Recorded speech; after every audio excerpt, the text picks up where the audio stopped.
We always have our reminders. This is the time of the year to start taking personal responsibility. We're going to be talking about a lot of things tonight. Go bags, preparing your house, how to park your car, et cetera, et cetera. This is the time to start taking personal responsibility and taking it to heart. If you haven't signed up, if any of the 216 people that are on this chat have not signed up for Code Red, this is a good time to sign up for Code Red.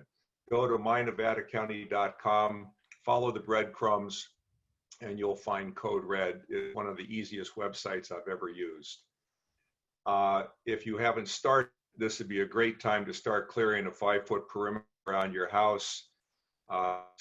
We suggest that it's hardscaped. If it's not hardscaped, we suggest it's landscaped with plants that are fire resistant, and they're irrigated, and grass is good, rock is good, bare dirt is even better. Make sure you clean your gutters, and this is certainly the time to pack your go bag. We'd be talking about this later. One of our favorite calendar guys loves to say, you provide the defense, we'll provide the offense. So that's what we're all about tonight. And so I hope, I know Jim's out there to provide the defense. And last reminder, but certainly not least, please, if you can, join the Fire Council, become a member. Memberships are $49. They're what make the Firewise communities possible. They're the folks that get the experts to help us do the work to become a Firewise community. So please join the Fire Safe Council. And they do have reflective address signs. You all should have a reflective address sign at your driveway, so that emergency vehicles, ambulances, fire trucks, law enforcement can find your address. We are going to have a lot of speakers tonight. None of them are going to go into detail about subjects. This is more a resource sort of evening.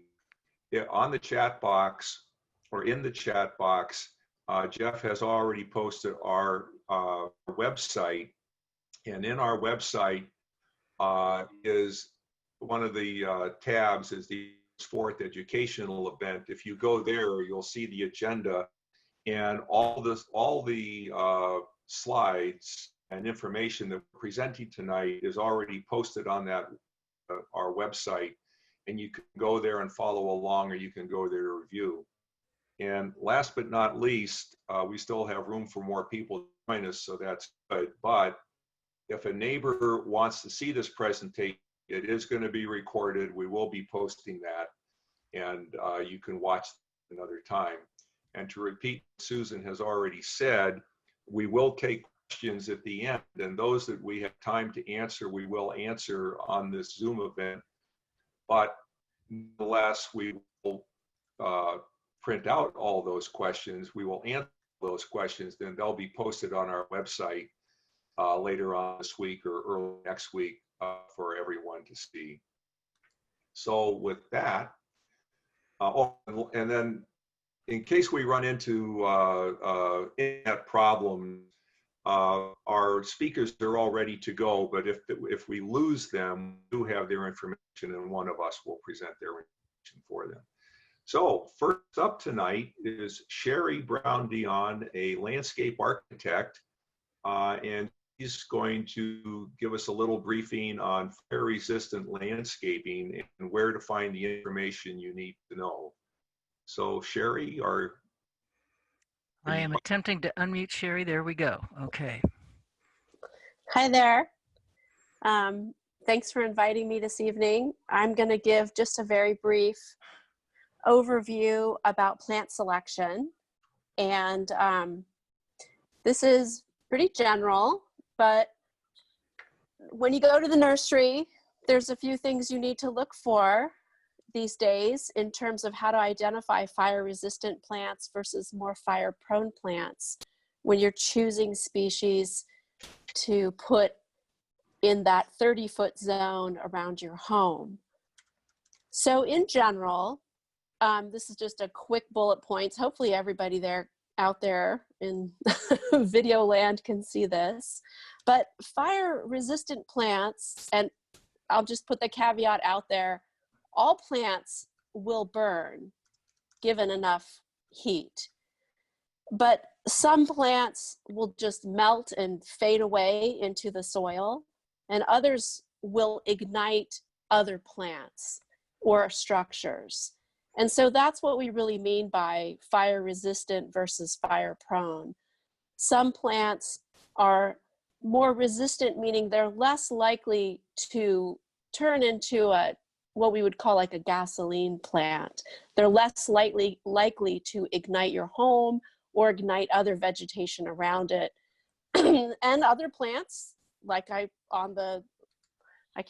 guess it's the right-hand side of the list, kind of hard looking at the screen, but are plants that will really be a problem and what you need to avoid. So in general, fire-resistant plants have supple, moist leaves. So when you're in the nursery and you're looking at plants and what's beautiful, those are qualities you want to look for. Supple, moist leaves, things that are not overly bushy or twiggy. In that 30-foot zone, you need to look for plants that are generally low growing. And then also plants that have non-resinous sap. Around your home, you can check for plants like that by just breaking off a little twig and seeing what it looks like. Another important factor is low surface to volume ratio. And what that really means is if you know your plants even a little bit, most people know what a camellia looks like.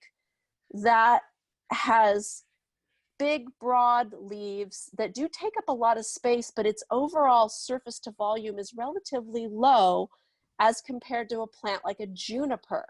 So if you think about how a juniper looks with all its little twiggy branches and all that really fine, needly leaves, that's what we're talking about there.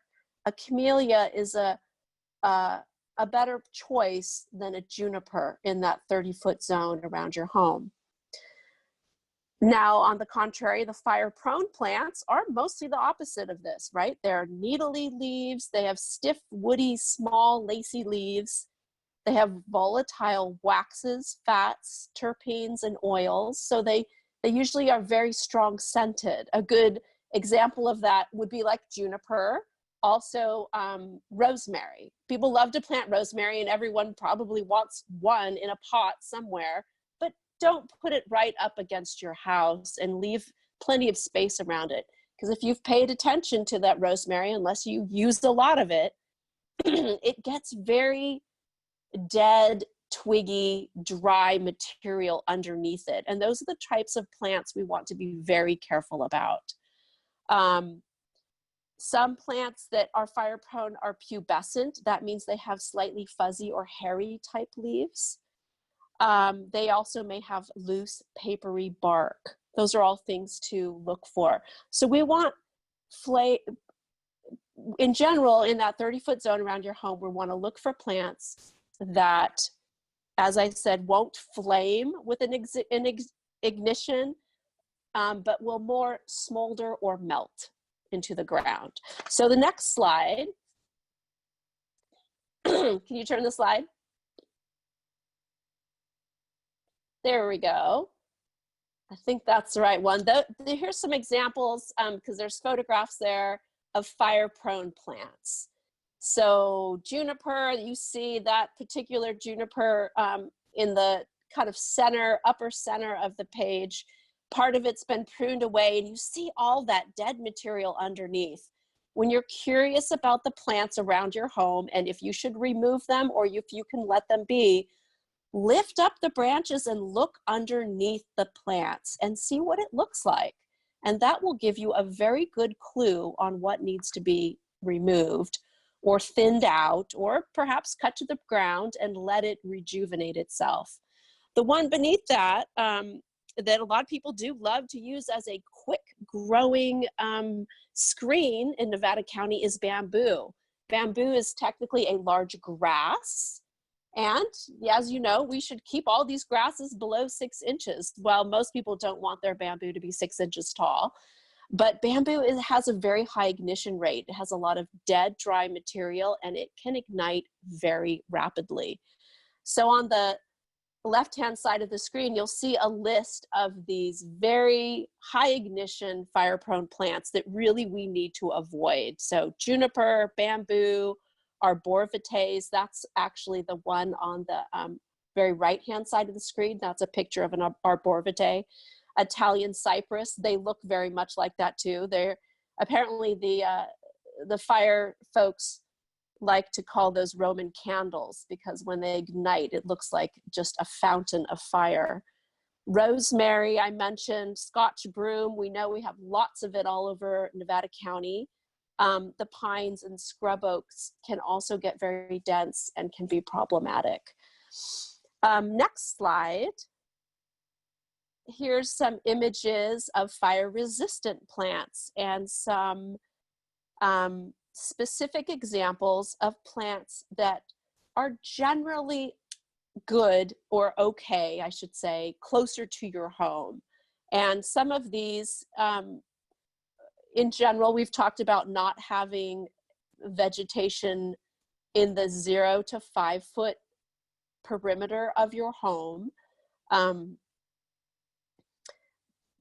this is a good area if you don't already have a patio or a walkway, that if you have some plants, you should use some kind of gravel type mulch that won't ignite. Mulch is important because it helps to keep moisture in the soil, and that keeps your plants much healthier. And that's important. I'll get that to the next slide. But here's some examples of fire-resistant plants. They're listed by both botanical name and common name. And hopefully you're familiar with some of those. The heuchera is in the center, or coral bells, the center, that upper center picture. That's one of my favorites in Nevada County because it's green all year and just sends up these wispy, pink flowers in the spring and summertime. But it has these are all very low flammability, and many of them are native, which is also helpful for our pollinators and to provide for those beneficial insects all over our county. So just a quick list, there is the coral bells, columbine, yarrow can be okay if you cut it back. What else do I have in there is the dicentra, is bleeding heart, strawberry, irises, penstemon, blue-eyed grass, and then all of the sedums, dudleya, and echeveria, which is the hen and chicks. All the succulents are great. If a fire does come through and get too close to your house, most of those plants will just melt into the ground, and that's what we're looking for. And some of them, like the dicentra, the bleeding hearts, they will go dormant in the fall because there's not usually enough water, and then you can just clean up the spent leaves and flowers. And Next slide. Sherry, excuse me, I think we'll need you to go as quickly as you can through the last two slides. Thank you. Okay, sorry, I was trying to watch the clock there. But so the most important thing really is annual maintenance, that healthy plants are less prone to fire, make sure they're watered appropriately, keep your grasses low. As I mentioned, remove dead material, including stems, branches, flowers, clean up your needles and leaves, and then mulch appropriately to retain soil moisture. And then the last slide, I haven't really, I didn't get a chance to update this for this presentation, but the firesafemarin.org plant list is really one of the best resources that I've found. There's also publications by the Pacific Northwest Extension, firefree.org. I don't think that's on that slide. I know it's not on that slide, but I hope Bob posted that one. A lot of sites will have just a list of maybe 10 plants, like CAL FIRE does, 10 plants to choose from, but that's not very much. So like I said, the Fire Safe Marin is really a good option. It has an extensive list of both annuals, perennials, shrubs, and trees to choose from. And then above that is really knowing your zone. Obviously, we are not Marin County. We do get snow and much more freezing days than they do there. So that's a place where you need to look at a list and then double check it with the parameters for our area, for the conditions. If you're using native plants, CalScape, that's put out by the California Native Plant Society, calscape.org, is a great website. But know your zone. Most of Nevada County is in USDA zone 7, 8, or 9, depending where you are in elevation. Pay attention to shade or sun conditions around your home. Pay attention to your soils. Up higher in elevation, we have more granitic soils that drain well, and lower down in the South County, we have a lot of really heavy clays.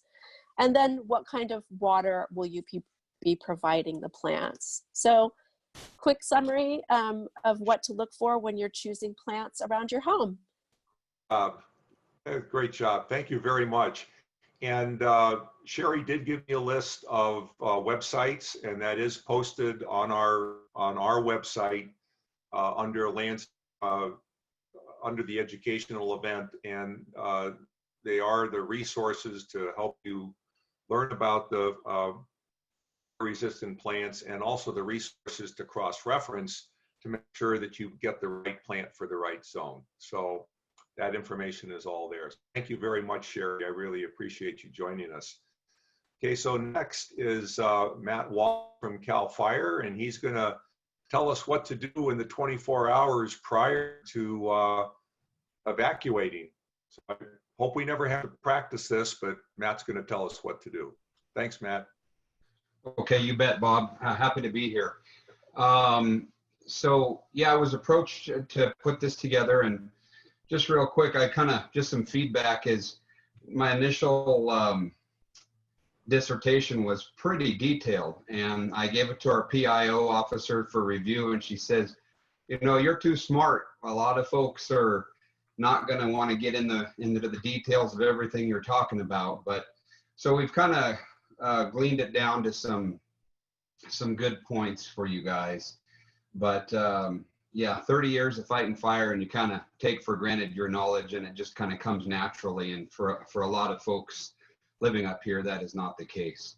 So I was approached by Jeff to put together a 12 to 24 hour, what do I need to do to get my home prepared, my family out safely, and 20 minutes later when I'm driving down the road, I don't snap my fingers and go, oh darn, I forgot to grab that one thing, you know. So kind of put together some I actually had to do this 2 years ago in the campfire. I live out of Paradise in the Forest Ranch area, and we didn't think it would get to our neighborhood, but it did. So we actually had about 12 hours to get ready, but never really thinking it was actually going to rip through our neighborhood and take out half the homes. So anyway, number one is going to be heed the information given to you in the warning. Now is the time. I need to move the little window here to take action to save the lives of you and your family. So if you are given that information, let's not treat it like, I was going to make a COVID joke, but that's not appropriate. But let's not treat it like it's something to be taken without a grave, gosh, I'm at loss for words, seriousness. When we get these it takes a lot to put together those notices. So the information that we're sending out to you, whether it's reverse 911 or a code red, is very calculated information at the time. Things happen very quickly on a fire. So please don't get upset if you're told to evacuate now and the fire doesn't get to your neighborhood, maybe at all, which is what we all want. But sometimes, you know, our efforts work and we can stop the fire. But we're giving you the best information in a concise way that we can. So please take heed to that. Number two is work the plan that you've created.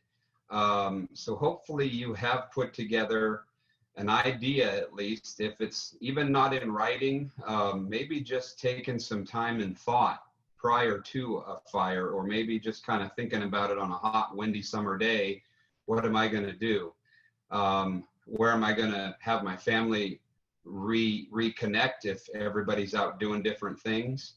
But, you know, it's best, I would say, to have a checklist. Everybody likes checklists. And honestly, we use them all the time in my fire management world. We have checklist upon checklist upon checklist to do the job that we actually do all the time. But in a time of crisis, you're not thinking straight. An example would be, I'm crisis minded, but when we were told to evacuate, or when I looked at that smoke column early in the day, I went home and I started packing things. I did not need to be told to start evacuating. I have that knowledge. I don't think my wife really did.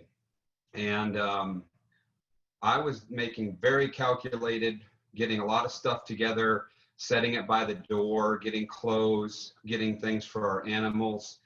And we kind of laugh about it now. I mean, we were one of the survivors. It did not burn our home down, thankfully.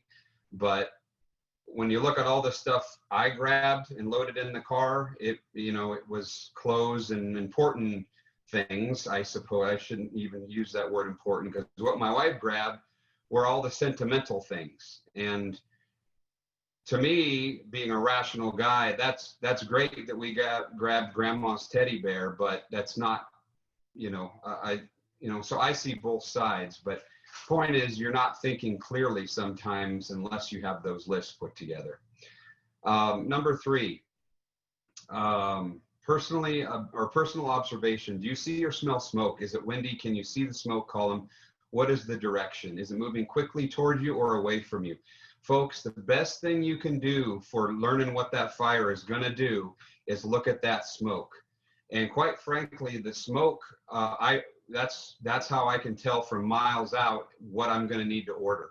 I'll look at that smoke. If it's very dense and acrid and building rapidly, I'm going to order a whole bunch of fire engines before I even get there. If it's kind of wispy and light and really not growing in the past 10 or 15 minutes, my pulse rate's going to go down, and I'm going to go, okay, I think we can get this. We're going to have success. So speed up a little bit. I'm sorry. You're going to have to go a little faster to get through all your slides. Sorry. Yeah. No, that's fine. Get your vehicles filled up with gas. Make sure you have an operational vehicle ready to go. If you have a travel trailer that you're going to look at maybe residing in for a few days or maybe indefinitely until you get a new home, you might want to park that out of the area in the morning and not try to drive on the road when you're being told to evacuate. Stage it somewhere out of the area. I guess we'll move on to the next slide.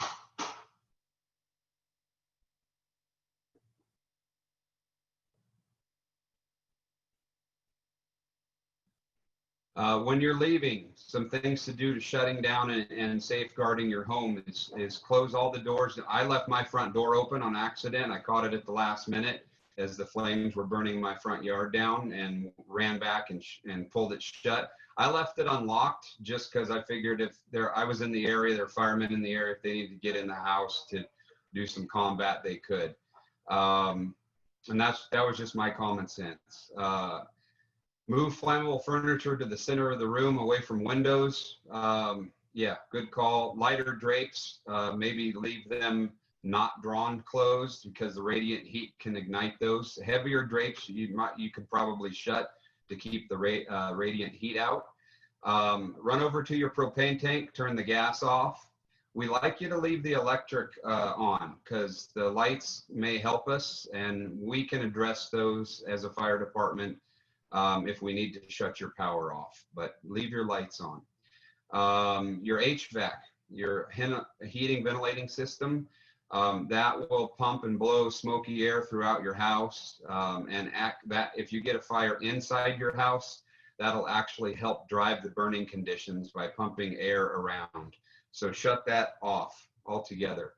Flammable items. I went back to my house about a half an hour after we evacuated, and I started moving railroad ties that I had for a gardening project away from the house. I took all of our lawn furniture and pulled it away from the house, just left it out in the middle of the yard. And there's, you know, some other examples listed there. I don't know if it made this list or not, but another big thing, folks, is vehicles. Vehicles ignite in wildfires. They, especially if they're on a burnable ground, grass, whatever, and if those are parked next to your house, and it might even be an open deck wood trailer with nothing in it, just the wood on it itself, but the tires and the rubber, those catch fire, and if it's near your home, it's going to produce an immense amount of radiant heat and compromise the integrity of your home. So barbecues, things with propane tanks, you can either push it right up against the house or get it out away from there. But, you know, kind of common sense. Look for anything that's going to burn. It's going to be very windy. The ember cast, it's going to be like a shower of orange. That's what I was witnessing in my yard. I was there till the very end, you know, literally barely getting out of our driveway. And the wind and the ember cast was immense. And that starts fires out ahead of the main fire. So, yeah. Next slide. We covered the barbecue. Don't leave your sprinklers on. So if you're in we need all the water we can to fight the fire. Maybe pre-treat your house ahead of time during the day with wetting plants around your home down very well. Get them nice and saturated, but not as the fire's getting there. We're going to need that water, and sometimes if everybody's leaving their sprinklers on, we don't have enough coming out of our hydrants to even fill our engines. So that's the detriment to that. Now, if you're on your own well, I'm going to let you make that decision. But just think on community water sources, think about that. Is there enough for everyone? Leave exterior lights on, a good call, as you leave so we can see that there is a house there, and that it's not compromised. If a house is involved in fire, a lot of times the electrics will short circuit and we might not otherwise know your house needs any attention. Back your car into the driveway, get the vehicles loaded, all doors and windows closed, carry your car keys with you. Cell phones, a good idea. Wallets, get those early on. Again, what I was saying, I figured if we didn't get evacuated, I could put everything back, but I was emptying out everything of value in the home, even some fine art that we had, and just staging it by the door. And it's easy to load that way. It's already there, but plan on doing that early on in the day. And that way you're not so rushed at the end, because there's going to be so many things coming at you sideways and left and right that are going to be deterrents and distractors that you won't have a complete job. Have a ladder ready. You can leave it up against your house, but I've been hit in the head with ladders a few times, falling ladders, and it hurts. So leave them on the ground. We know how to put up a ladder, and we'd like to use yours because it saves time that we don't have to use the one on the engine. Because a lot of times we have to get on your roof. Your roof is going to be the first thing that catches fire. In the gutters, in the little drainage vents, or the water drainage areas. So make it so we can get up there. And another thing I had in my notes was, if you have water sources, sign them. Put signs that I have a water tank out back. Leave a note before you go if you can, because we might not know that's there. Leave hoses out on hose bibs. Before you leave during the day, again, you could take time to blow off your roof or sweep out things. That would increase your home survivability tremendously, more than you would ever think. And when we had the Cascade fire down in Loma Rica a few years ago, one of the gentlemen in the neighborhood told me he did that right before the fire came, and his house made it and nobody else on the street did. So again, the roof and the leaf litter and the gutters is so crucial. Attic vents, this is something you should already do. You should get a finer mesh, like 1/8 mesh. I did it to my house years ago, and I just put it over the existing 1/4 inch mesh that's there. So I have 2 screens. And that helps keep out all those fire cast embers I was telling you about. And next slide. I'm sorry, Bob, if I'm going long. I'm just trying to make this relevant for everyone. If you can safely take time to do more, consider the following. Patrol your property and monitor the fire situation. Don't wait for an evacuation order if you feel threatened. And everybody's threshold for this is going to be different. My wife was ready to go way before I was. She was in the driveway crying as we were watching the neighbor's house kind of catch fire. And for me, I do this all the time. So I went with what she wanted, and we left. Check on your neighbors, make sure they are all preparing to leave.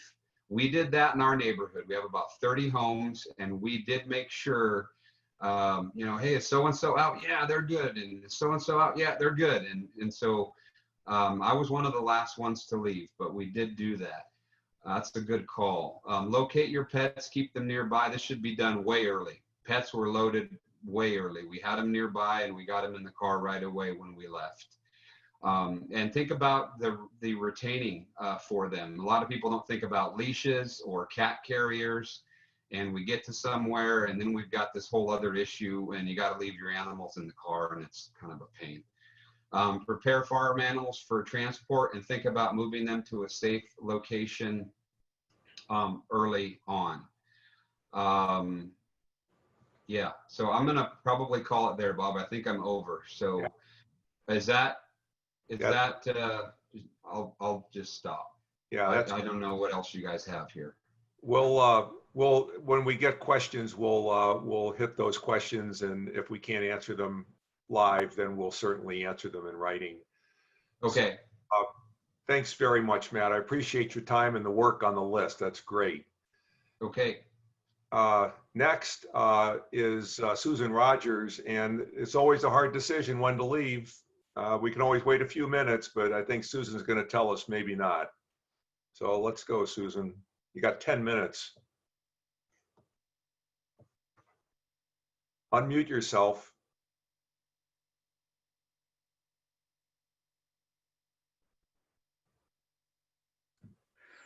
Okay, there we try again. Once I start sharing the screen, I lose the ability to mute myself. Here we go. Okay.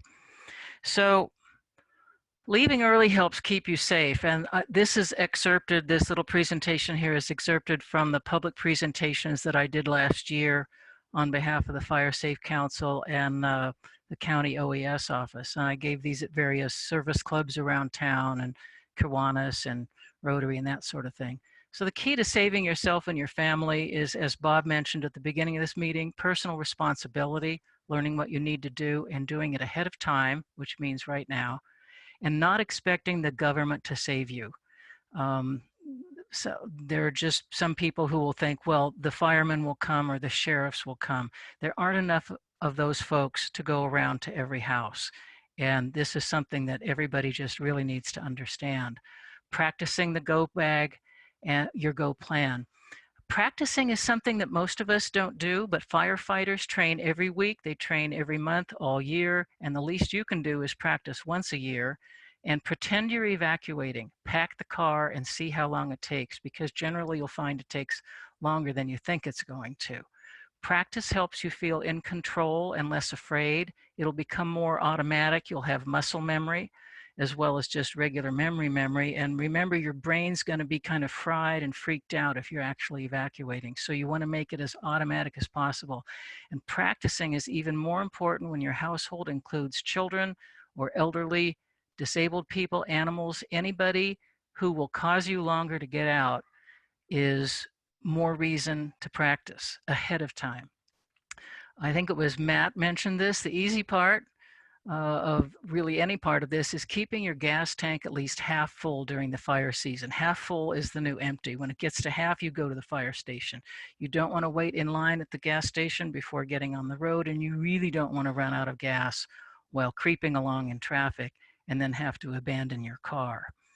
If the fire is anywhere near you that you can tell, you want to be ready to leave and don't wait to be told. Red flag warnings are the wind warnings that we all know about, I think. Your go bag should be in the car if you get an advance red flag warning.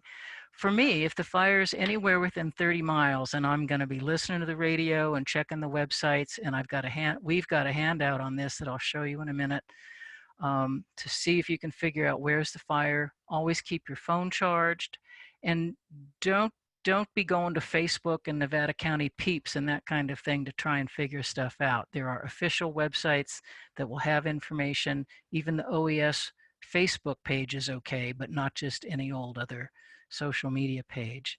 To me, and I think the firemen would agree with me, when there's a breeze, all bets are off, because fire creates its own wind as it consumes oxygen, and then when you add weather wind to it, that really amplifies the destruction.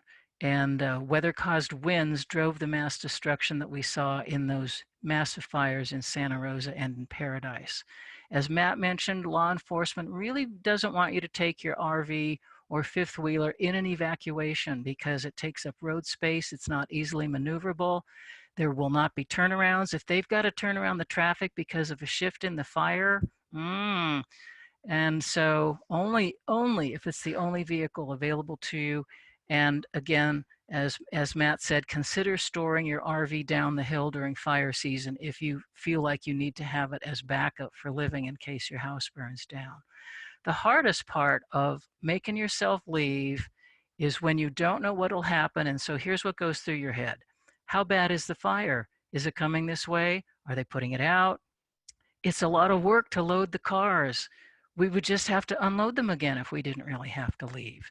Maybe if we wait, we'll find out it's not coming this way. This is pretty much the standard thought pattern when you hear that there is a fire, right? Okay. Leaving early can be the difference between life and death.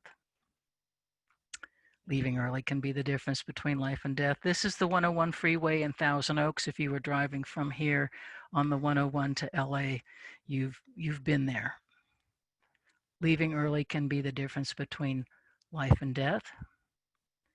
And what is the point we want you to understand here? When I do this at public presentations, when I get to this point, I click the thing and I wave my arms and I say, everybody all together, 1, 2, 3, and everybody joins in with me to say, leaving early can be the difference between life and death. And here is the photo of cars lined up trying to get out from the campfire. A couple of other things we need you to understand: that living in Nevada County means you are choosing to live with high risk. If you don't want to live with this high risk and all of this stuff, you know, maybe you need to think about moving somewhere else. But the fact that you are staying and choosing to live here and continue living here means that you need to accept the responsibility that comes with that. And the other thing to understand is that if you wait until you are told to evacuate, that means others have been told to, and you'll all be on the road at the same time, trying to get out on the same on-ramps, the same routes, and that sort of thing. Here's just last year, Sacramento Bee article, wildfire evacuations turning into deadly traffic jams. About 350,000 Californians live with high wildfire risk and the same number of exits and evacuation routes per person as Paradise, or even fewer.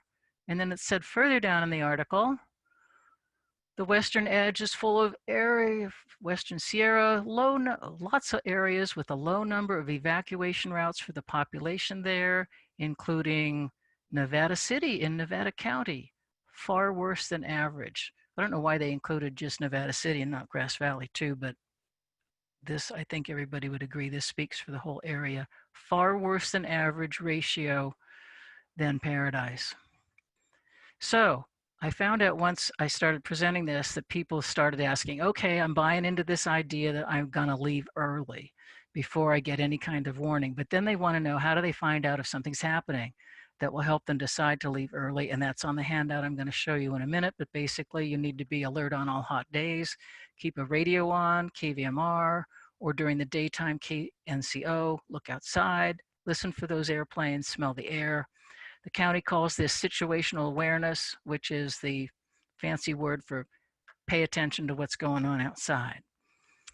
create a buddy system in the county handbook, which is really excellent. And I hope you're all looking at it. It's called Find Your Five, a group of 4 or 5 friends who will call each other with a heads up. If they hear about something, they're going to call, just let your buddy system know, hey, there's something happening up here. And some other things, call 211. 211 is Connecting Point. It's a county supported system for getting information. You never want to call 911 to find out what's going on. 911 is only for reporting an emergency that you can observe personally or that you are experiencing personally. You do not call them to find out stuff. Otherwise, you'll jam up their lines. You call 211 or do these other things. It's much easier to decide to leave early if you know where you're going. And so really the secret to this is decide now where you're going to go to hang out, sorry about that, for a few hours until you find out if it's a genuine, actual widespread emergency, a fire that's going to burn your house down, if it's still heading toward you, or if it's safe to go back. And I'd say if you have friends within 50 miles of here, call them tonight or tomorrow and ask if you can go to their house and hang out. If anything happens and you guys want to bail out and just find out until you hear about the fire. So deciding where you'll go. Last year at a public meeting, Mark Buttran of the Grass Valley Fire Department said his family would go to the Roseville Mall. You could go to movie theaters and Walmart and whatnot. If the fire's south, we may all end up down in Yuba City or Marysville or up in Truckee. But think about how all of this has changed with the pandemic. Now we all have to figure out where are we going to go, and we need to decide that now and write it down. And we need to figure out how we're going to stay safe. It's a lot more complicated, which means it's a lot more important. So if we actually get a threatening fire here, and you're doing this right, you will avoid sitting in potential mass evacuation traffic. You'll probably spend 1 or more times a year doing something spontaneous, like evacuating early, but you planned for it in advance. And if we're lucky, we'll all come home safe, and we'll be glad to unpack our cars into our not burnt out homes. And like Matt said, we're not going to be saying to ourselves, geez, I didn't have to go. They made me go, or they made me think I had to go, and I didn't really have to go. Just don't say that. Everybody's doing their best to try and keep us all safe. The Red Cross will set up shelters in a real emergency, but that assumes a large evacuation, and it's better, especially when you have limited routes, if you leave early before the order is even called. A warning is in advance. An evacuation order means leave now, don't stop for anything. So be safe, not sorry. Decide now where you'll hang out for a few hours while awaiting news. You don't want to be one of these. North, south, east, or west, write it into your plans, tell family, know how to be aware, and leave before you are told to go. That's basically the summary here. Thanks for coming and doing your part. You can put your questions about this in the chat box, and I'm going to show you one more thing. Next month's meeting, the county has a dashboard, which they just launched a couple of weeks ago. Paul will refer to this briefly, but we're planning to make a demonstration of this, a feature of our September meeting. And it looks like this. It will only be activated in a major incident when the county activates its emergency operations center at the Rood Center. So in other words, if it's big enough to open up the EOC at the Rood Center, that's when this will come into play for their incident dashboard, where they have all kinds of cool stuff. But there's other neat things on here, and this will all be demonstrated to you at our September meeting. And so thank you very much. I'm done there. Go ahead, Bob.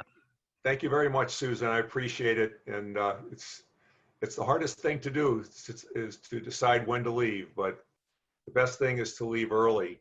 The dashboard that the county has created is live now, and many of the tabs on it are active. So the cameras are active. You can actually click on a camera and zero in on your favorite fishing hole and see if there's anybody at your spot. So you might check that out. And I forgot to show this. I already put this in the chat box and it's on the website, but this is where you get your early warning alerts about weather data and where you can look for that. And this section right here is how to stay informed about actual emergencies with the radio stations, the internet places you can go, where you can sign up for breaking news text from either the sheriff or the union, Twitter accounts because the CAL FIRE and OES will be using their Twitter accounts. And again, 211 connecting point. So that is in, that's available to everybody, and that's definitely something that you want to print out. And all you Firewise community reps, you're going to want to make sure that all your residents know about that. Go ahead, Bob. Okay, thank you very much, Susan. Okay, so we've been telling you about how to get your house ready and how to decide when to go, and we've been talking about go bags. And so now Valerie from Sierra Foothill Village is going to tell us what to put in that go bag and a few other items that you're going to want to think about beforehand. So Valerie, you're on.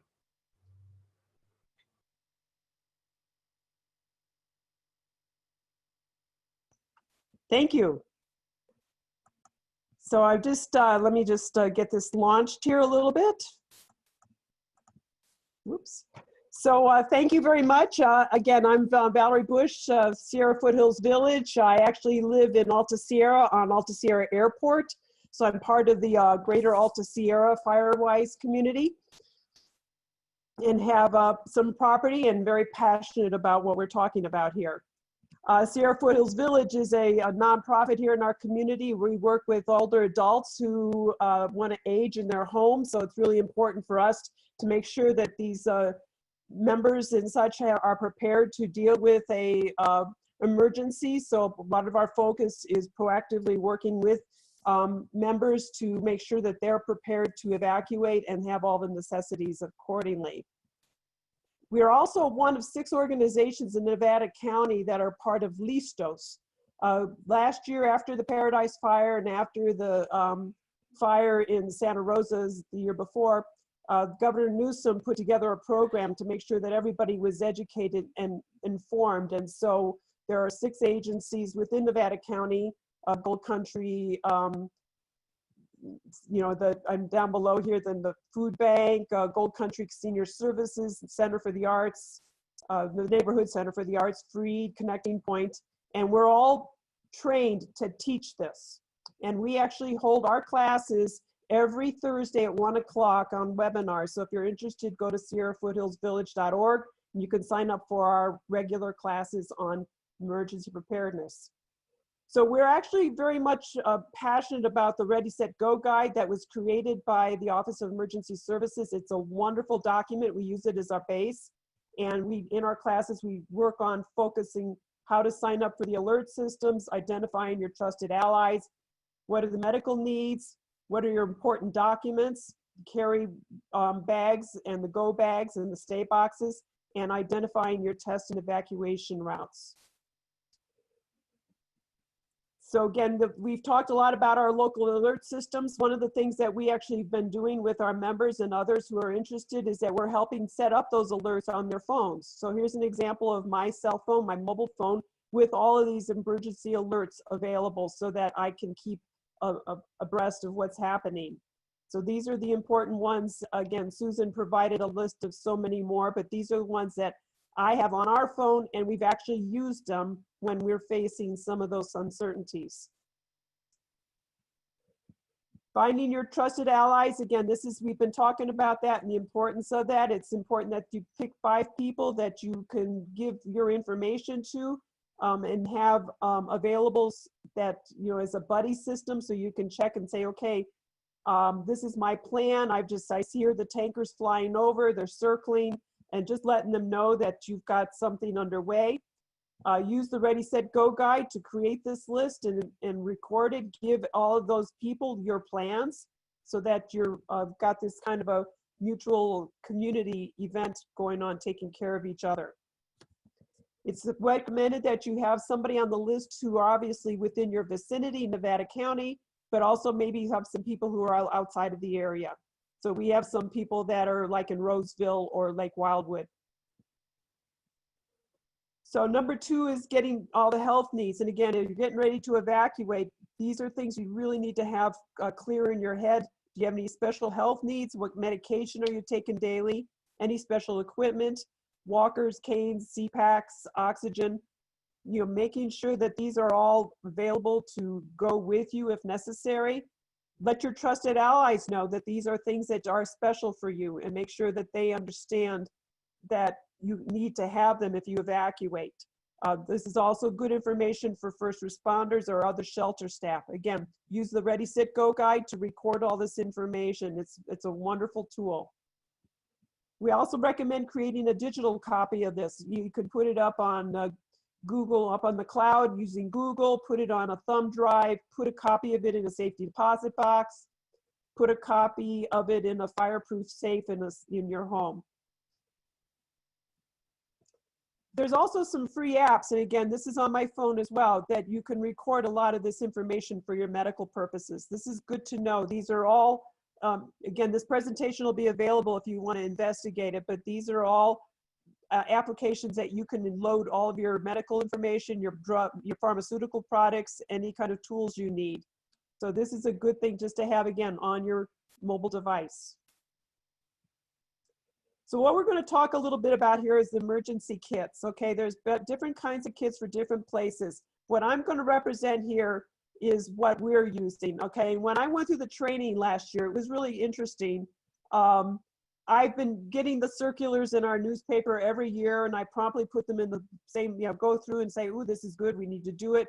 But it promptly went into the drawer with the phone books, and I never did anything.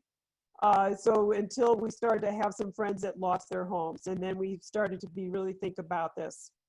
So again, what you're going to see is a kit that is suitable for us where we live and our situation, but I wanted to use this as an example of how easy it was to pull it together.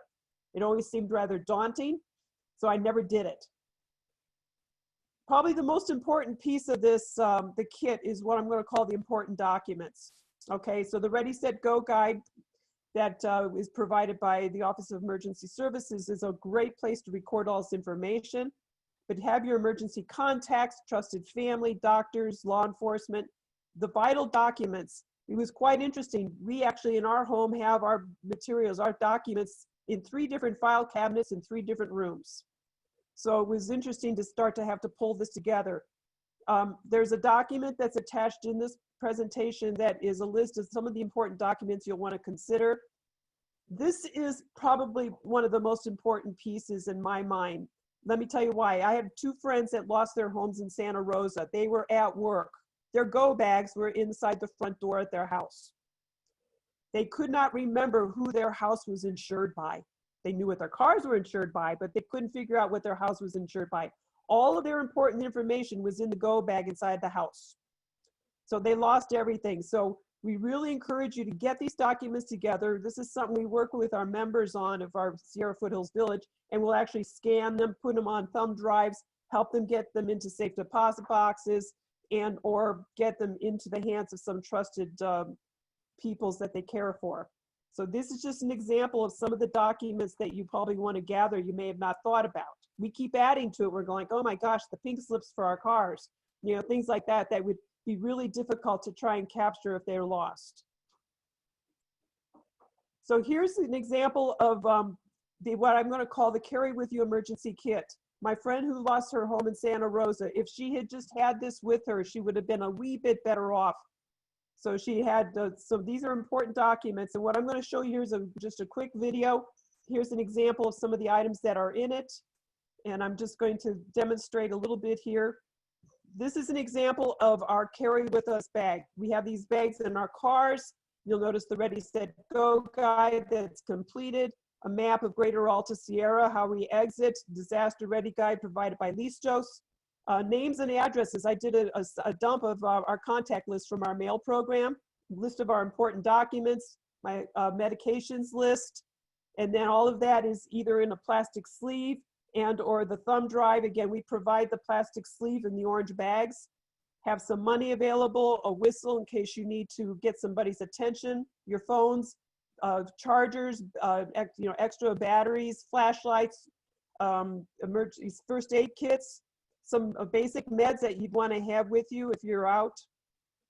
Hand sanitizers, tissues, pen, pencils, and markers, N95 masks. Okay, these are all things that we'd have with you at all times. So they should not be something that's in your house. They should be in your cars or with you at all times. So this is an example of the have as you go bag. The grab and go emergency kit is a little more extensive, and it's what you would have ready to run. Okay, we heard several examples, and thank you to Matt, talking about his reality.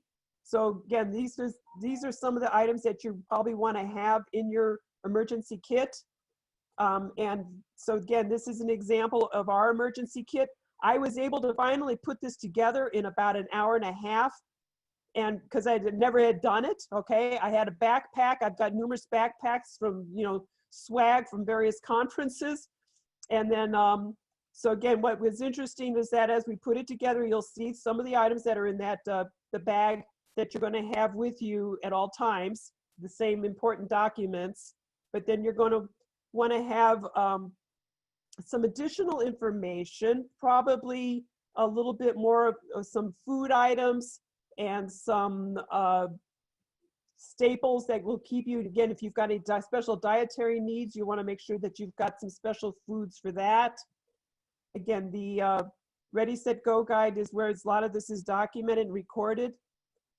And then we had obviously some more medication, enough for about 2 weeks to have with you, some toilet paper and some Ziploc bags. In our case, we have 6 cats. So again, we have to anticipate how we're going to get our 6 cats out. And so we've got the cat carriers.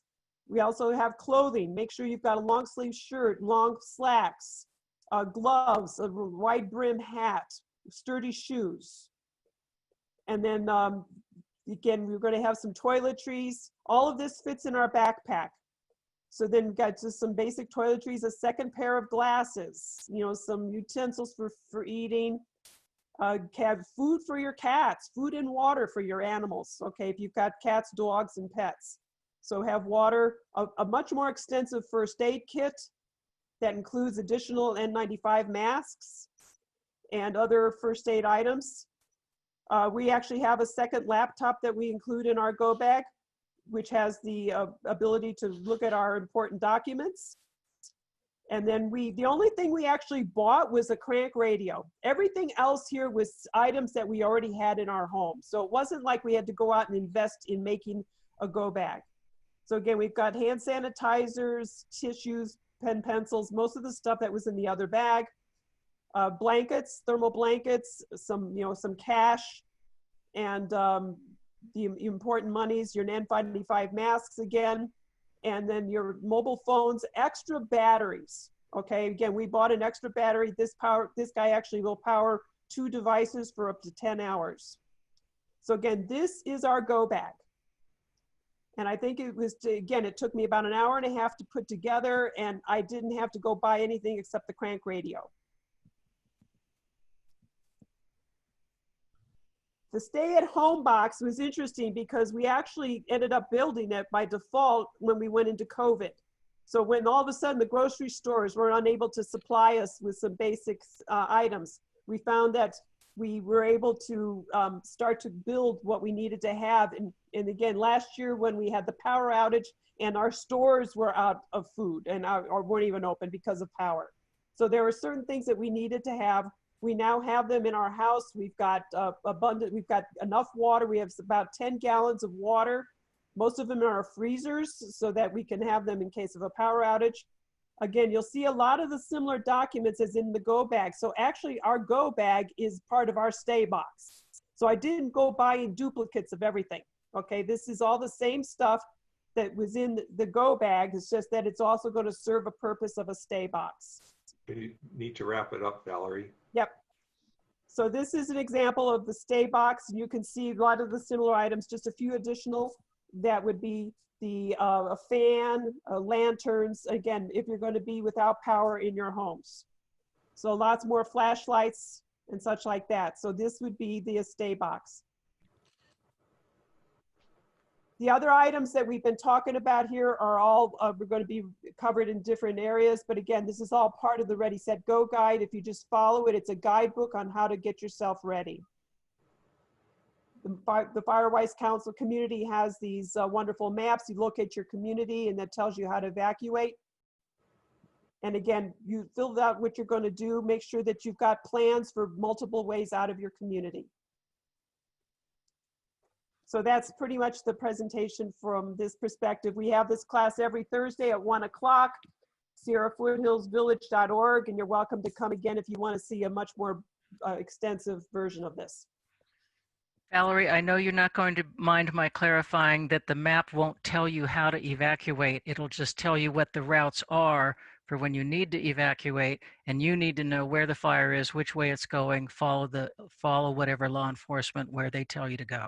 Yeah, and it was interesting because it showed me some other routes that so if I can't go to south, if the fire is coming up from the south, I need to take the routes north, okay?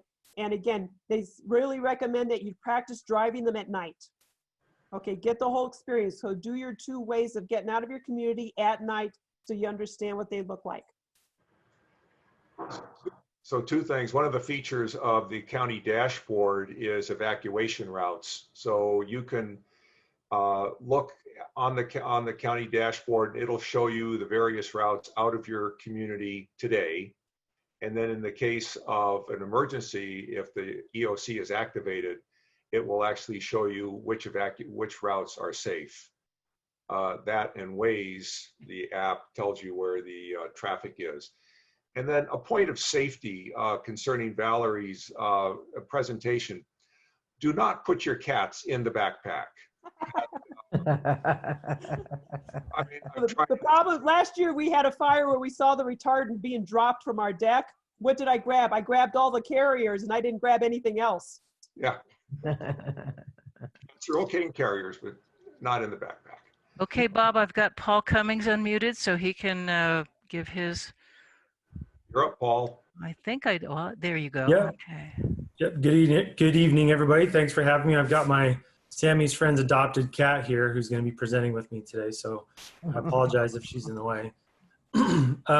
So like Bob and Susan said, I'm Paul Cummings. I'm the Nevada County Office of Emergency Services Program Manager, so the County Emergency Manager. And I'll try to go quick because I know we're running short on time.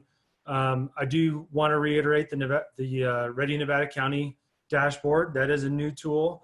We ask you all to go out and explore and try out all the different pages. Let us know what we need to improve upon, and we're certainly open to your feedback. You can email us directly, or you can pass that up through Susan and Bob. They were very helpful in creating that tool, so thank you. I want to touch on the evacuation tag program really quickly. You can come by. There's numerous fire stations in the county that are offering the evacuation tags, but if you haven't seen them, it's a tag that you can put on your mailbox or your door, alerting law enforcement to the fact that you've evacuated, and that just saves them the time of having to come down and knock on your door and go down your driveway. So those tags are available. There's more information at readynevadacounty.org. You can call 211 to get information about where those are located, but I just recommend checking in with our office or going to your local fire station, and we can help provide you with that. We will have a Code Red Nixle test coming up on August 12th, which is next week. So I know it's been said here numerous times to sign up for Code Red. I do want to say that while Code Red is a tool, it's not the tool. It's one of the many tools that we'll use to notify you of a wildfire and the fact that you need to evacuate. Susan Rogers did mention that I think later on we're going to play a high-low video, so we'll touch on that. But you know, having your 5 that you can rely on to give you information, trusted news sources like KNCO, KVMR, Ubinet, the high-low siren, and the Code Red notification are all ways to be notified. So sign up for Code Red August 12th. This will be a countywide test. We're going to start with District 1, and then we're going to go District 1, 2, 3, 4, 5, and it's going to be an all-day-long test. So if you don't get notified first thing in the morning, wait until the end of the day. If you know you've signed up for Code Red, but you didn't get the message, we're asking the public to please wait until the following day to contact our office, and we can try to troubleshoot your account and figure out why you weren't notified. I'm not sure if it's been said tonight, so I'll just touch on quickly how you can sign up for Code Red if you've not signed up. The preferred method is to go to readynevadacounty.org, follow the instructions, and sign up for a managed account. This allows you to have a username and a password, and that way you can control and be for sure put your own eyes on the fact that you've been signed up. You can put as many phone numbers and emails in there as you want. And then as a reminder, Code Red is an opt-in system. So reverse 911 just calls landlines as reversing 911. But Code Red is going to give you a text message, a phone call, and an email. And so having this managed account lets you make sure that all that information is correct. You can also call 211 and they'll sign you up there on the spot. But then that way, in that method though, you don't have the managed account where you can make changes. So if I may say something about the August 12th test, because I know that you got some public feedback last time with people saying, well, gee, if it takes all day, then how is that going to work in an emergency? That's a great question. Thank you. Why don't you go ahead and address that? You can probably better than me. Yeah, so we have 100,000 people in Nevada County, and some of them are signed up for Nixle, which is up the hill in Truckee, and we are doing a Nixle test the same day as the Code Red test. But we have about 26,000 people signed up for Code Red. So normally when we do an evacuation, if we're going to evacuate, like say Lake Wildwood, there's 5,000 people in Lake Wildwood. We're going to, even if we evacuated all of them, we would quickly be able to map the area and get that message to them, no problem. But if we're trying to send a Code Red message to 26 or 30,000 people all at once, our telephone infrastructure can't handle it. So they do what's called throttling when we send a message to the entire county, where they meter that test out over many hours to make sure that it actually goes through. Because Code Red can provide us with statistics afterwards, where we can see whether it actually was answered by a live person, by a voicemail, or if it just rang and rang and rang. And it helps us find efficiencies and also purge the system vault numbers. So that's a great thing to point out, Susan. Code Red is a great system. You can rely on it when it's meant to evacuate your area. It's just not something that can be used countywide all at once. And so that's right. And it won't take all day in a real emergency because you only use it in the location of where the fire is. That's right. The very small population that's going to be evacuated will all get that information directly once we send that out. So stepping away from Code Red for a minute, the last big topic I had was Jen Tamo passed this along to me, that there is a free green waste disposal opportunity at the McCourtney Road Transfer Station, August 17th and the 24th from 9 a.m. to 4 p.m. And so I know this is coming on the heels of the free green waste drop-off that we had, which, by the way, we collected like over 5,000 tons of green waste, which is, I did the math and a little Googling, half the weight of a U.S. Navy destroyer in green waste that we collected. Very good. So, could you give us the dates and times again, please? Yeah, free green waste disposal, McCourtney Road Transfer Station, August 17th and 24th, 9 a.m. to 4 p.m. Thank you. I'll put that in the chat. Yep. That's it, Susan. I wanted to go quick because I know we're short on time, and I can talk about high-low if we want to do that as well. I think the important thing is to make people aware that the high-low siren means that we're evacuating your neighborhood. This isn't a warning for somebody else. It's a warning for you. You hear the high-low siren, you're already too late. Get out. It means one thing: evacuate. Evacuate. And then the other thing was the tags. We now have the tags so that you can hang them on your address sign so that law enforcement knows that you have evacuated, and they will not spend the time walking down your 200-foot driveway to bang on your door to try to wake you up. It saves a tremendous amount of time for law enforcement with those tags hanging on your address sign. Yep. So thanks very much, Paul. Sure. I appreciate your time and all the work that you've done. So we've told you, you know, how to protect your house. We've told you what to pack. We've told you when to go, but we haven't told you what to do once you've left your driveway. And we have our favorite fire chief next on the list, Chief Matthias, who's going to tell us about what happens once you get in that car and you decide to leave.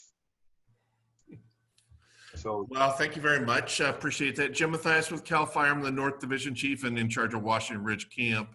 And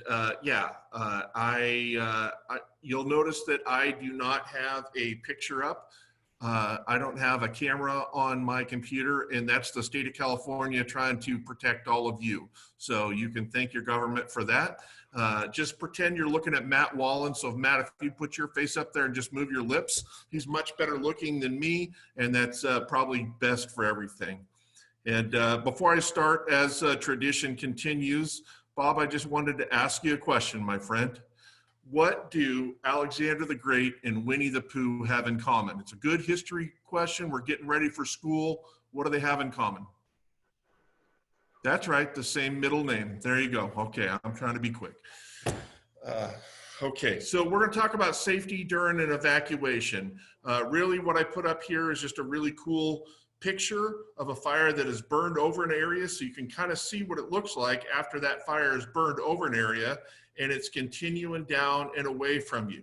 So you can see if you can get to this kind of an area after the fire is burned through, it's fairly safe to be there. So this is probably a half hour, maybe an hour after that fire's burned through there, and you can see the fire out in front of it. So next slide. Right here, we always complain about that warning. Doggone it, that warning is coming. We don't want to be inconvenienced. You know, PG&E is going to do a PSPS.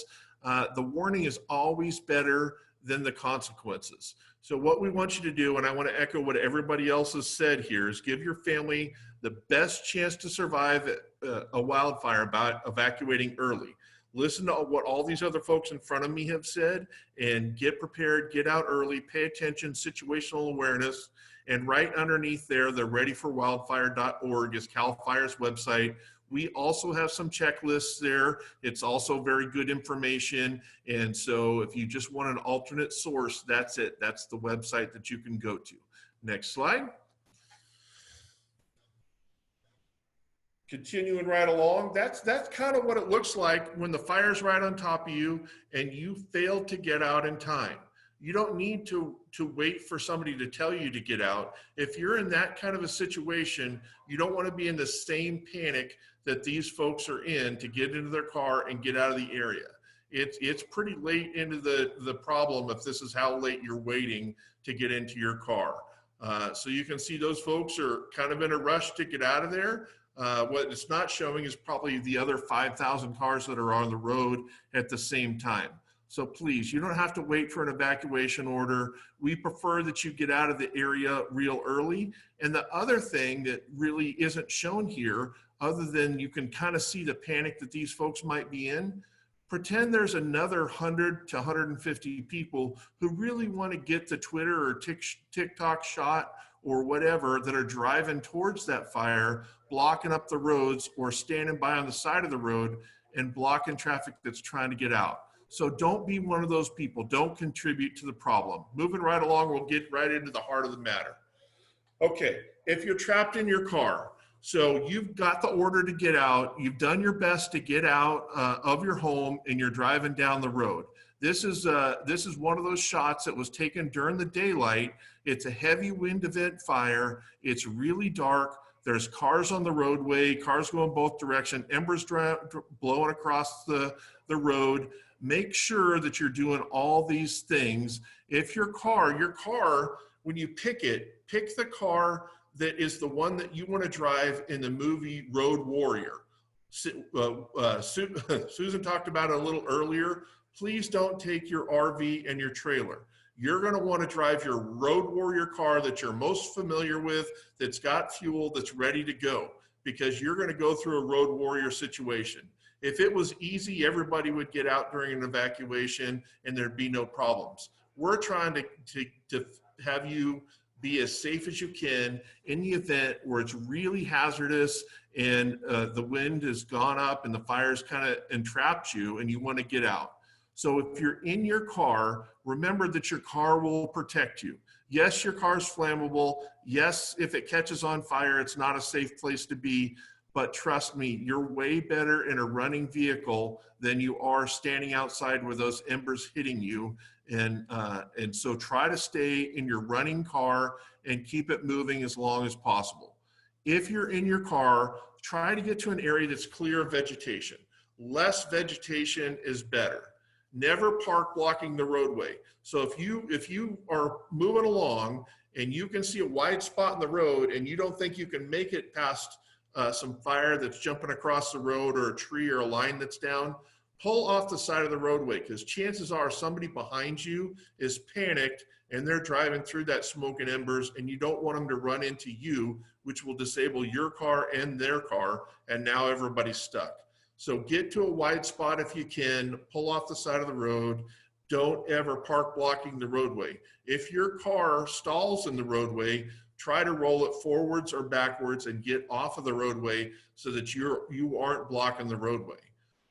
Close all the vehicles and window vents. Hopefully when you started driving out through that smoky area, you'd already pushed the button on your dashboard that shows that you can recirculate area. Keeps some of the smoke out of your car, makes it easier for you to see, because when you get smoke in your eyes, obviously they start to water and it makes it harder to see and harder to breathe. So close those vehicle windows and vents. If your vehicle is operational, look for escape opportunities. What you need to know is that fire doesn't come in a 4-hour wall of flame that comes across the road. Fire ebbs and flows like the tide. It's not as rapid as a wave would come into the shore on the ocean, but it will be like a blast furnace blowing across the roadway for just a few seconds, maybe 30 seconds at the most, and then it's probably going to either burn all the vegetation away, or it's going to kind of go and give you a window of opportunity to escape.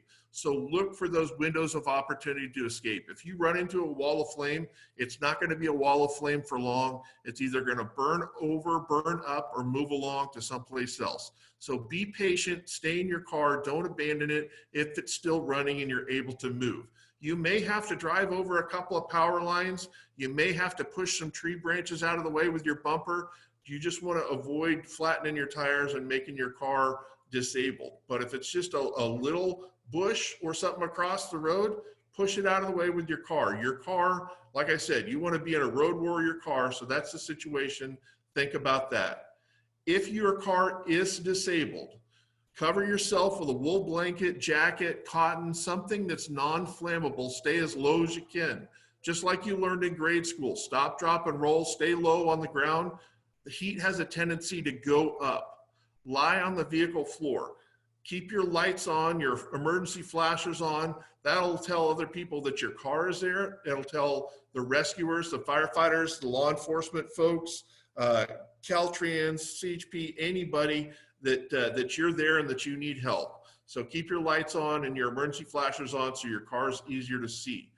Don't forget to use your cell phone. It may or may not help. It might not work, but you should at least give it a try. Call 911. We have a really good 911 location service. If you can get out on your cell phone, we can figure out where your cell phone is at within 1 meter or less nowadays. So the accuracy on cell phones in our 911 system is incredible. We can get you help, so try using your cell phone. Next slide, please.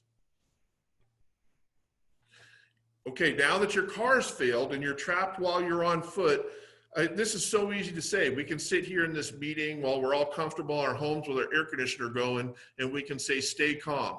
That sounds like a great thing, right?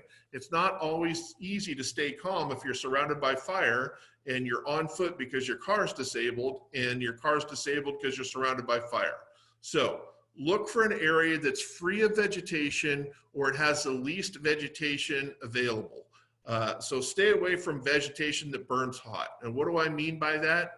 I mean like a large pile of some kind of plastic.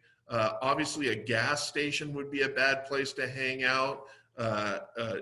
Any large wood piles that create a bunch of heat. If you can sit around a campfire or something like that in the wintertime and it's cold and that produces heat, chances are that same thing will produce a bunch of heat laying alongside you if you're trying to escape. So stay away from vegetation that's going to burn hot. Get to an area that has the least amount of vegetation as possible.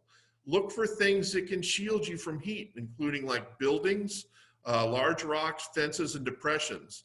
That heat that is blowing there, if you can get something between you and the flames, because once again, fire traditionally doesn't come up in a big fire whirl. It's usually a kind of a blowtorch type of effect that lasts 30 seconds or less, and it destroys everything in its path for sure. But if you can get something between you and the flames, a large rock, a depression, a mound of dirt, even a tree, a large diameter tree, it will block some of that heat so that radiant heat doesn't burn your skin.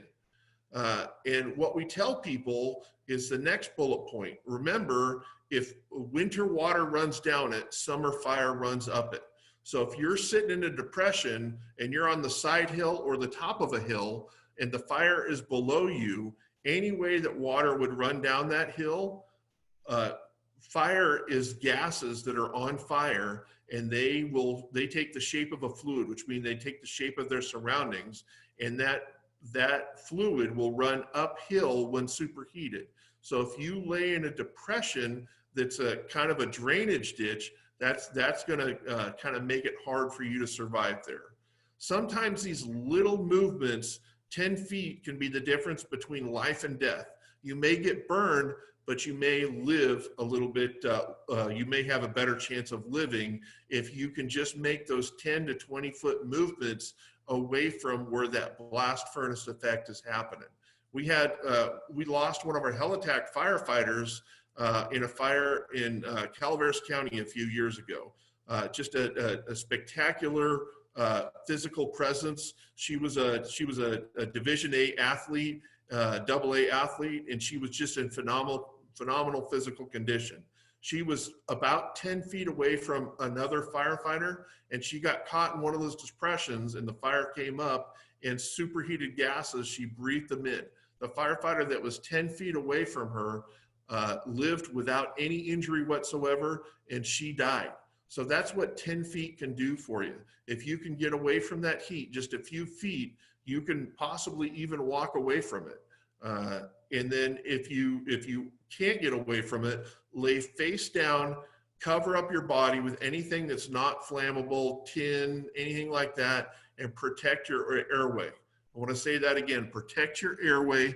Most people that die in fire die from breathing in carbon monoxide or superheated gases. If you can stay low and stay away from that superheated gases, you have a much higher chance of survival. Next slide. If you're trapped in your home is usually a very safe place for you to weather the fire. There are centuries of knowledge gone into building homes to keep the outside elements from getting into you. That is very true for fires too. Doesn't mean your house won't burn down. What it means is it's going to give you the chance for survival for, 5, 10, 20, 30 minutes with that fire front passing over your home.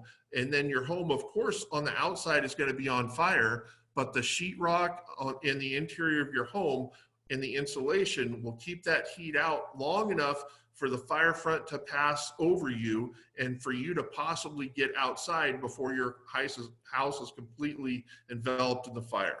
So once again, easy to say, stay calm, keep all your family together inside of the house. You don't want to have to do some accountability checks on which family member is in which room. Keep everybody together so that everybody has the same chance for survival.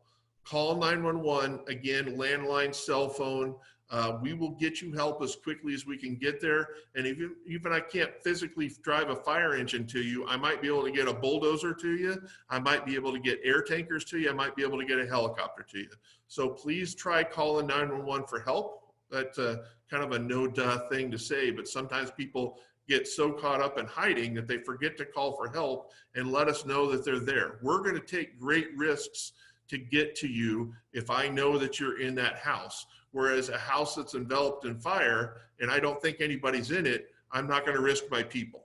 But if I know you and your family are in there, we're going to go through great risks to come get you out of there. Fill the sinks and the tubs with any cold water or any water that you can get a hold of, because once again, that can put out little spot fires. It can keep you cooled down. You can use it to cool burns. There's a lot of good things that you can do with cold water. Put on a couple, 3 layers of cotton or wool clothing. And I should have mentioned this when I said that you were out and you're in your go bag. Have some kind of eye protection. The reason that fire has got caught up and you didn't get a chance to get out is because it's a wind-driven fire. So think about eye protection. Think about a couple of layers of clothing. Don't wear shorts and a tank top, although it might make you think that you're going to be cooler.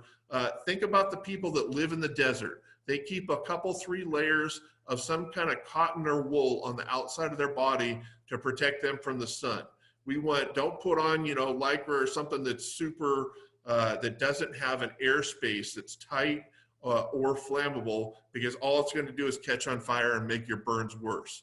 But something that's non-flammable. Keep the doors and the windows closed but unlocked in your house so we can get to you more rapidly and get you out, and keep the lights on. It's the same thing like when you're trapped in your car. It lets us know where your home is, because it's very dark out with the smoke and everything blowing around, and it's hard to see where homes are. And if you still have power, then we can see where your home is, and it's easier for us to get to you. Stay inside your house until the fire passes. Whatever's happening outside of your house is way safer than, or whatever's happening outside is way more dangerous than what's happening on the inside of your house. Once your house catches on fire and you can see flames, then you're probably out of options. Stay away from the walls, stay on the interior of your home, and you'll be a little bit more safe. Last slide. Okay, once you're out of the area in your car, this is very, very important, folks. Don't stop to slap each other high fives and look back and take the pictures of the house. Get out of the way, because there's another 5,000 cars behind you that also want to get out. Folks, thanks for your time, and thanks for my job. That's it for me. Thanks very much, Chief. I appreciate it very much. Good, very good advice. Caleb, are we going to get cut off at 7:10? Nope. Keep Okay. talking. Okay, thank you very much. Well, we have one more presenter, Jamie Jones from the Nevada Fire Safe Council. It's her group that makes our Firewise communities possible. So, Jamie, you're up.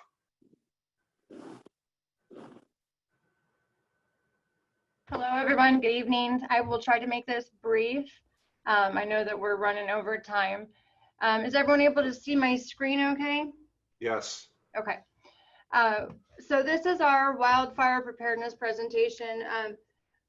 Primarily, our goal in this community is to help empower our local community members to keep safe from catastrophic wildfire. We do this through safety projects and education in the community.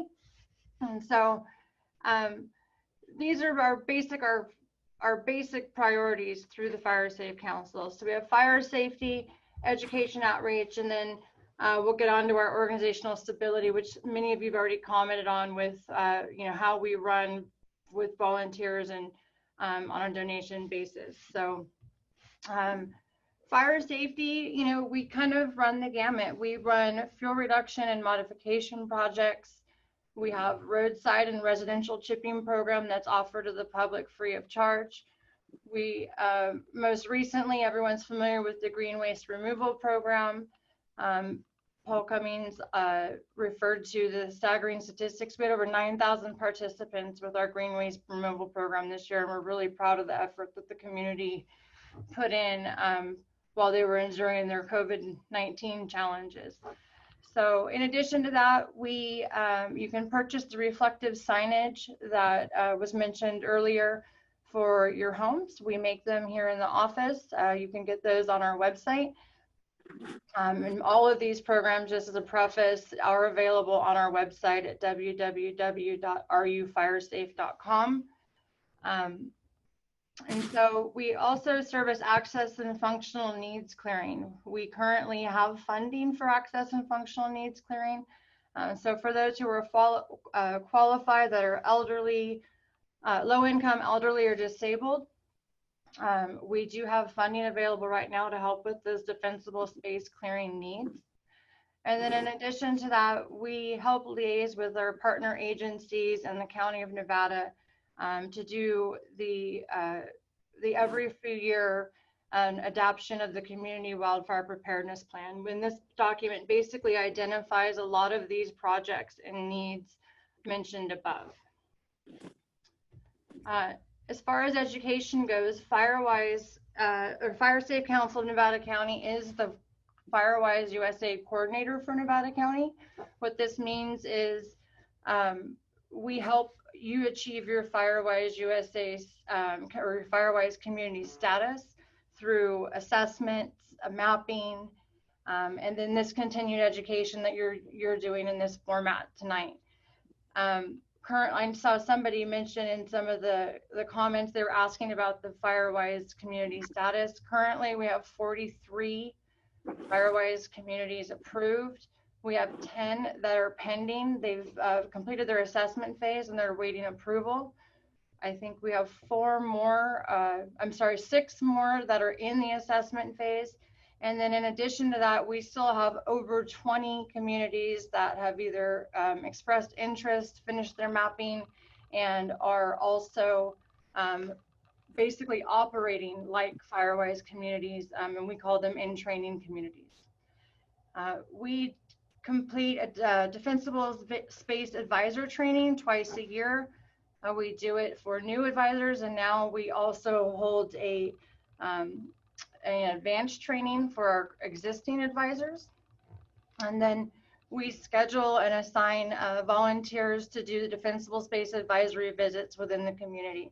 And these are basically for people who are interested in wanting to understand more about what they can do about the defensible space around their home. Without having the enforcement capacity, we come out and do a pretty comprehensive walkthrough with the resident and make sure that they understand some of the best practices and goals that they can do around their home. The Fire Safe Council also commits to our education by the Speakers Bureau that Susan referred to earlier. Susan is one of our speakers, and that was the presentation that was adapted from earlier. We will coordinate any speaking engagements that you might need for your Firewise communities or your neighborhood. And then community engagement opportunities. I know many of you have seen us out at things like the Home and Garden Show, street fairs, the Nevada County Fair, which hasn't all been possible this year, but we're always looking to engage members of the community that are not aware of the Fire Safe Council or the Firewise USA program. And then on top of that, we maintain a comprehensive list of contractors and vendors on our website. We don't make recommendations as to who to use, but we do vet that they are insured, bonded, licensed, things of those nature, and verify that information annually so that we can give those to the community. Most recently, our wildfire season guide went out this past week, and it should have hit everybody's newspaper. If you did not receive a copy, you can reach out to our offices. We have several extras in the building, and we can get one to you. It's a kind of an expanded version of the Ready, Set, Go manual with some more articles, kind of a one-stop shop with all of our partner agencies on information, including evacuation and things that we've been learning about tonight. And then Fire Safe Council fundamentals. Everybody always asks how you can support the Fire Safe Council. Primarily, as mentioned in our mission statement, we're a volunteer program, so we operate it on an all volunteer board. We're always looking for volunteer board members. We're looking for to expand our robust volunteer program. We have several hundred that volunteers that work within the DSAV program and work in other events like the Green Waste event. And we could not do what we do for the community without their support. I went too far, sorry. So as mentioned before, we do operate on membership. So anyone interested in becoming a member of the Fire Safe Council can, I don't know what's going on with my computer, sorry. Can go online to our website and you can purchase a membership through the website. You can also choose to donate if the membership's not something that you feel would be beneficial for you. There's a straight donation. We do fundraising, and then primarily most of our funding comes through grant applications and partner collaborations.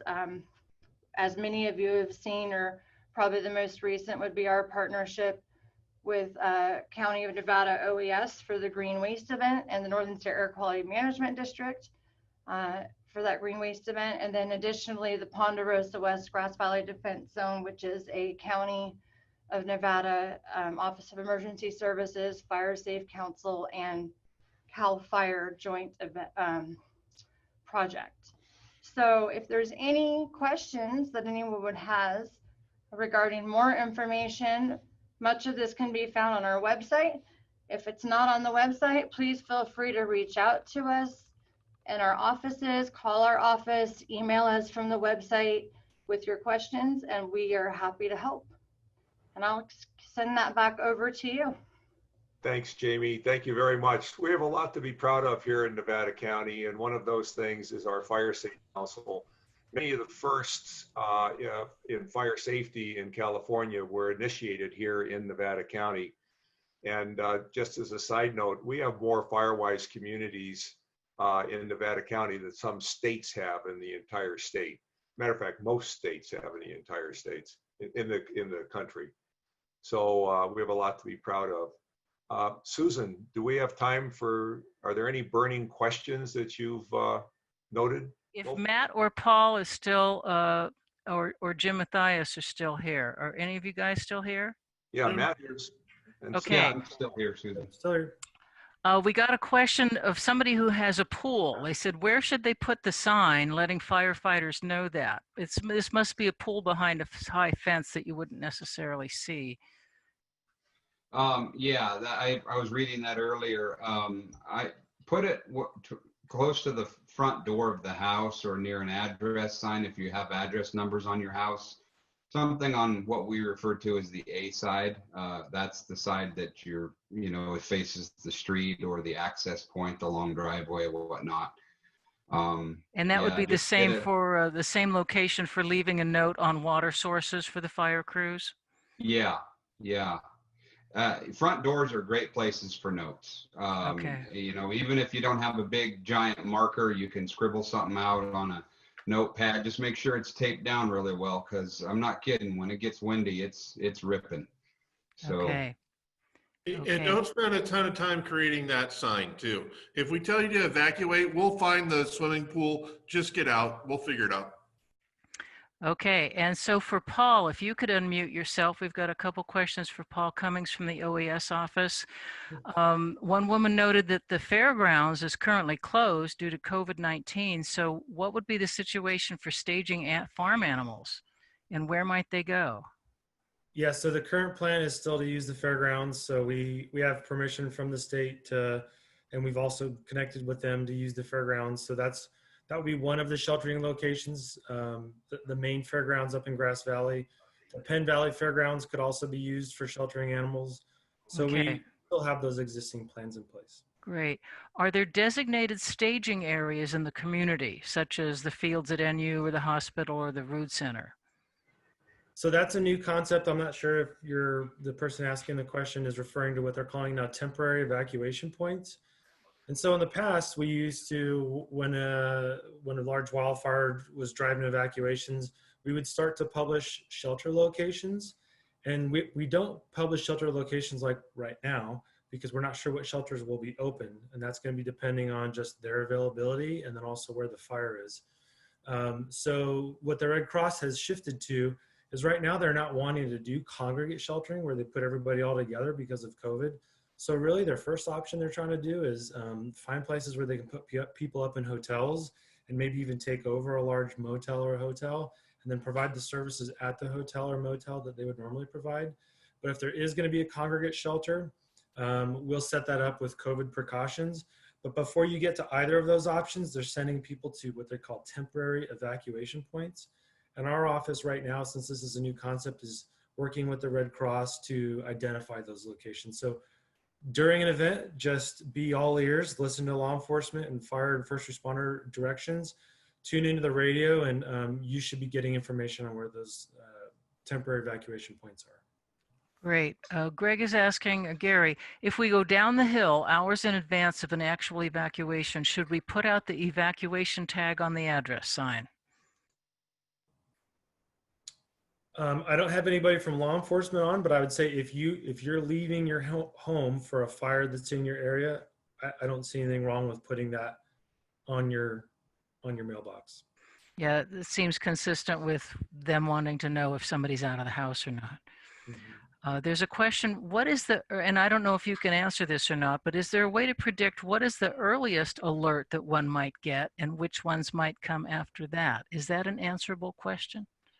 Yeah, I can speak to this, and I know Chief Matthias and I have talked about this just the last couple of weeks ago. We've had a couple of smaller fires, and I think that this is some anxiety that comes up every year, or concern in the public around, why didn't I get my code red, or when would we get a code red? And so we did put out a press release around this, and just to reemphasize that decision to send a code red to actually evacuate a population is going to be made by the Fire and Law Unified Command at a fire scene. And again, I'll let Chief Matthias maybe expand upon that, but they're going to make that decision there based on the threat to structures and people as to whether they issue an evacuation warning, which is potential threat to life and property, or an evacuation order where there's an actual threat to life or property. They would issue those warnings. They would come out through the vehicle of code red. So how far ahead you would get it? You would probably get it in the most timely manner possible, really. Once they've made that decision that moving those people needs to happen, they're going to immediately, likely through the Sheriff's Department, issue that code red. Okay, back to animals. If I can't take my 6 sheep, is it best to leave them in my pasture or put them in my fenced yard around my house?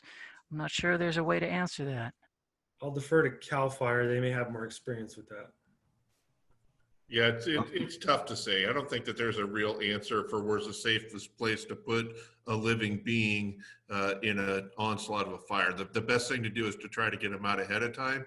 And if you can't, then just use your best judgment on what you think the safest place possible for them to be is. There is no perfect answer to that question. One of the things we found in Butte working with the North Valley Animal Disaster Group is I had mentioned at one point turning them free, but that is completely wrong. What has happened in Butte that they learned early on with a lot of horses is that it's much worse having those horses run down the roadways and animals get hit by cars or whatnot or obstruct traffic. So I don't know what the protocol we can adopt here in Nevada County, because I don't think there is an approved one, but past practice states if we can leave them in a penned area, hopefully there's not a lot of heavy fuel nearby, but they will make it through there, but they're better off contained. Great. What do you do with a propane bottle connected to a barbecue? Keep it away from your house. Okay. Please tell us how to best track where the fire is coming from so that we can evacuate in the right direction. I'll start, and I think our CAL FIRE guys are going to have good answers there. The code red message is going to have usually the direction the fire is coming from and who's being evacuated. You can also, like you heard Chief Wallen say, look at the smoke and look what it's doing. And then I would also suggest just tuning into those local news sources again of Ubinet's usually pretty fast and on top of it, and the radio, but I'll defer again to CAL FIRE. Okay, so fires, if this is an evacuation scenario, it's really tough to tell where the fire is coming from. You can use some of the basic common knowledge and common sense in that whichever direction the smoke and embers are blowing, that's the direction the fire is coming from. But remember, the embers are starting fires out in front of that, and that's why we're having a hard time containing it. If it was just a fire front that was moving along slowly or rapidly, we'd be able to stop it more easily. So the embers are starting more fires out in front.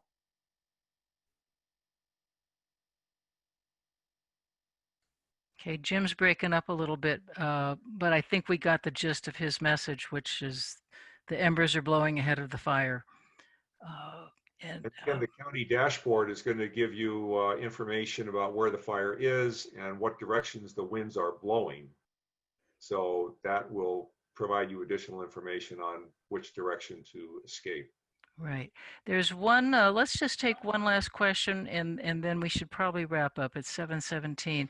And Kristen says there are so many information resources to learn about an active local fire. If I only have time to check one, which one should I check first? Personally, I'd go to ubinet.com and then I would turn on KVMR. That would be my answer. Paul shaking his head. Paul, why don't you take that one? Yeah, I mean that's what I would do. Ubinet is usually within minutes. They have the information, at least rudimentary information on there, and then tune into KVMR because we're going to be feeding them information about the existing fire. I'd make sure I had my phone with me, make sure it was turned on and charged, so that if I was signed up for Code Red, I'd be ready to get it. Okay, Bob, I think we ought to wrap this up. There are some other questions relative to plants and that sort of thing, but we will make an attempt to have all the questions answered by the people who have the answers and have that on the website by the weekend.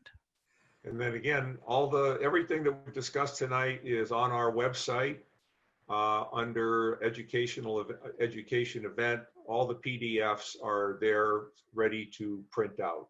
And they're on the agenda page. On the agenda page. Yes, and some of them are on the agenda page of everybody who did stuff tonight, and there are more educational resources on the educational resources page. So I want to thank everybody for joining us tonight. This was way more successful than I thought it would be. I'm glad we were able to do it. The National Fire Protective Association has approved this event as an educational event for each Firewise community. So we've gone a long way toward keeping the 44 Firewise communities solid in their recertification. So thank you everybody for being here tonight. Remember to clear that 5 feet around your house. Be safe, wear a mask. I look forward to seeing everybody in September. So thank you very much. Good night, everybody.